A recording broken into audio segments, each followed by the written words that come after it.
Oman উপসাগরে American হামলায় ৩ ভারতীয় নাবিকের মৃত্যু, জবাব চেয়ে রাষ্ট্রদূতকে তলব করেছে নয়াদিল্লি। যান্ত্রিক ত্রুটির কারণে পাকিস্তানের সামরিক হেলিকপ্টার বিধ্বস্ত হয়ে ২২ সেনা সদস্য নিহত, মুজাফফরাবাদে জানাজা সম্পন্ন। পাকিস্তানের বিমান হামলায় আফগানিস্তানে ১১ শিশুসহ নিহত ১৩, আকাশ সীমা লঙ্ঘন করে বেসামরিক বাড়িঘরে হামলার অভিযোগ তালেবানের। থাইল্যান্ডে দীর্ঘ ১১ বছর পর এরাওয়ান মন্দির হামলার বিচার সম্পন্ন, ২ উইঘুর যুবকের মৃত্যুদণ্ডাদেশ। ৩৩ মিলিয়ন গ্রাহকের তথ্য ফাঁস, সাউথ কোরিয়ার ই কমার্স জায়ান্ট কুপাংকে $৪০৯ মিলিয়ন জরিমানা। এশিয়ার রাজনৈতিক অর্থনৈতিক সহ সবশেষ খবরাখবর আপনাদের সামনে এক নজরে তুলে ধরছি আমি মোহাম্মদ তৌহিদুজ্জামান।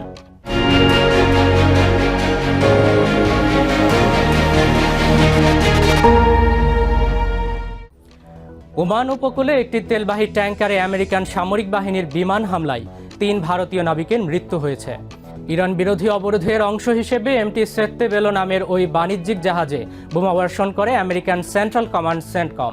নিহত নাবিকরা হলেন উত্তরপ্রদেশের শিবানন্দ চৌরাশিয়া, হিমাচল প্রদেশের আদিত্য শর্মা এবং চিফ ইঞ্জিনিয়ার পাতনালা সুরেশ। তাদের নিহতের খবরে শোকের মাতম চলছে পরিবারে। তবে জাহাজে থাকা ২৪ ভারতীয় ক্রুর মধ্যে ২১ জনকে জীবিত উদ্ধার করা সম্ভব হয়েছে। ওমান উপসাগরে গত ৪ দিনে পরপর ৩টি বাণিজ্যিক জাহাজ হামলার শিকার হয়েছে, যার প্রতিটিতেই ভারতীয় নাবিক ছিল। নাবিকদের প্রাণহানির ঘটনায় ক্ষোভ প্রকাশ করে নয়াদিল্লিতে নিযুক্ত American chargé d'affaires James মিক্সকে তলব করেছে ভারতের পররাষ্ট্র মন্ত্রণালয়। বৃহস্পতিবার সংবাদ সম্মেলনে মুখপাত্র রণধীর জয়সওয়াল বলেছেন, বিশ্বজুড়ে ছড়িয়ে থাকা ভারতীয় নাবিকদের নিরাপত্তা নিশ্চিত করা তাদের সর্বোচ্চ জাতীয় অগ্রাধিকার এবং এ ধরনের হামলা অবিলম্বে বন্ধ হওয়া উচিত। ওমান উপকূলে আমেরিকান হামলায় দুর্ভাগ্যবশত আমরা ৩ জন ভারতীয় নাগরিককে হারিয়েছি, যার তীব্র প্রতিবাদ জানাতে আমরা আমেরিকান চার্জ দ্য অ্যাফেয়ার্সকে তলব করেছি। এই অঞ্চলে বাণিজ্যিক জাহাজে একের পর এক হামলা অত্যন্ত উদ্বেগজনক। আন্তর্জাতিক আইন মেনে বাণিজ্যিক জাহাজের অবাধ চলাচল পুনরুদ্ধার এবং যুদ্ধাংদেহী তৎপরতা অবিলম্বে বন্ধ করে এই অঞ্চলে শান্তি ও স্থিতিশীলতা ফিরিয়ে আনার আহ্বান জানাচ্ছি। পাকিস্তানের মুজাফফরাবাদে বৃহস্পতিবার সামরিক হেলিকপ্টার দুর্ঘটনায় নিহতদের জানাজা অনুষ্ঠিত হয়েছে। দেশটির নিরাপত্তা সূত্র জানিয়েছে, আগের দিন বুধবার পাকিস্তান সেনাবাহিনীর একটি হেলিকপ্টার বিধ্বস্ত হয়ে অন্তত ২২ জন নিহত হন।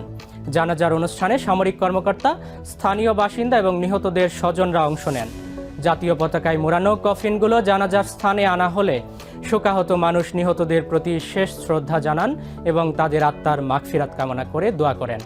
সেনাবাহিনী জানিয়েছে, MI-17 মডেলের হেলিকপ্টারটি মুজাফফরাবাদের কাছে উড্ডয়নের কিছুক্ষণ পরই কারিগরি ত্রুটির কারণে বিধ্বস্ত হয়ে আগুন ধরে যায়।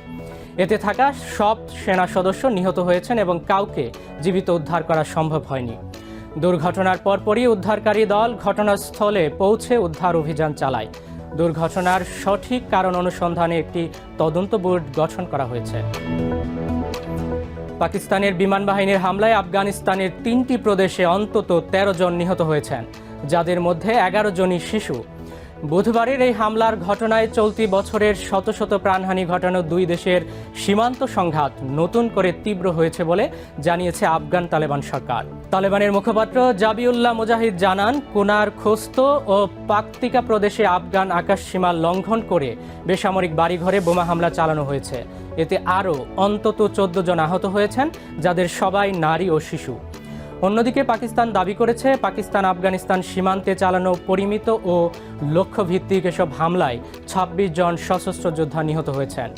পাক সামরিক বাহিনী জানায়, সাম্প্রতিক সময়ে উত্তর পশ্চিমাঞ্চলে ধারাবাহিক হামলার জবাব হিসেবেই এই অভিযান চালানো হয়েছে। ইসলামাবাদের অভিযোগ, কাবুল পাকিস্তান বিরোধী জঙ্গিদের আশ্রয় দিচ্ছে, যদিও এসব অভিযোগ অস্বীকার করেছে তালেবান সরকার। থাইল্যান্ডের রাজধানী ব্যাংককে কেন্দ্রস্থলে ২০১৫ সালে সংঘটিত ভয়াবহ বোমা হামলার দায়ে ২ উইঘুর নাগরিককে মৃত্যুদণ্ড দিয়েছেন আদালত। বৃহস্পতিবার এক বিবৃতিতে থাই আদালত জানায়, পূর্ব পরিকল্পিতভাবে বহু মানুষকে হত্যার অপরাধে চায়নার উত্তর পশ্চিমাঞ্চলীয় জিনজিয়াং প্রদেশের ওই 2 বাসিন্দাকে সর্বোচ্চ সাজা দেওয়া হয়েছে। 11 বছর আগের সেই ভয়াবহ বিস্ফোরণে 20 জন নিহত এবং অন্তত 120 জন আহত হন। নিহতদের মধ্যে 5 জন মূল ভূখণ্ডের চাইনিজ নাগরিক এবং 2 জন হংকংয়ের পর্যটক ছিলেন।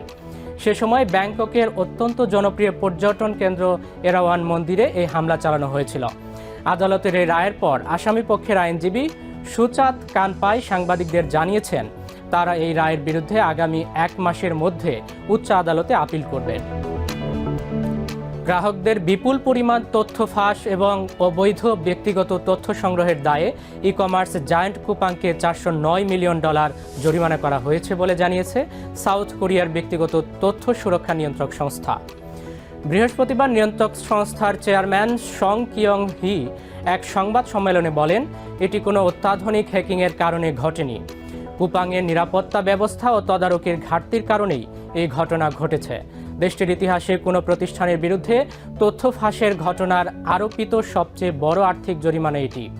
নিয়ন্ত্রক সংস্থাটি জানিয়েছে, নিউ ইয়র্কে তালিকাভুক্ত কুপাং 33 মিলিয়নের বেশি গ্রাহকের ব্যক্তিগত তথ্য ফাঁস করেছে এবং আইন অনুযায়ী নির্ধারিত 72 ঘন্টার মধ্যে এ ঘটনার বিষয়ে ব্যবস্থা নিতে ব্যর্থ হয়েছে। জরিমানার ঘোষণা আসার পর কুপাং দুঃখ প্রকাশ করে এক বিবৃতিতে বলেছে, গত বছরের তথ্য ফাঁসের ঘটনার পর দ্বিতীয় দফা ক্ষতি প্রতিরোধে নেওয়া সক্রিয় পদক্ষেপ এবং স্পষ্ট তথ্যভিত্তিক ব্যাখ্যাগুলো নিয়ন্ত্রক সংস্থার সিদ্ধান্তে যথেষ্ট গুরুত্ব পায়নি।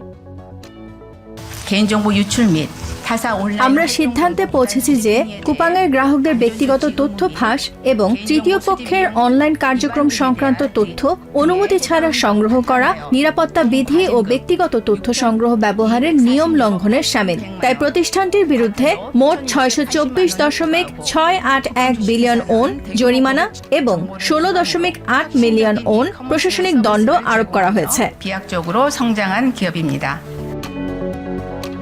এক নজরে প্রতিদিন এশিয়ার খবর জানতে চোখ রাখুন টিভিএন 24 নিউজ নেটওয়ার্কের ইউটিউব ও ফেসবুক পেজে। নিউ ইয়র্ক থেকে সম্প্রচারিত টিভিএন 24 টেলিভিশন বিশ্বজুড়ে বাঙালির কণ্ঠস্বর।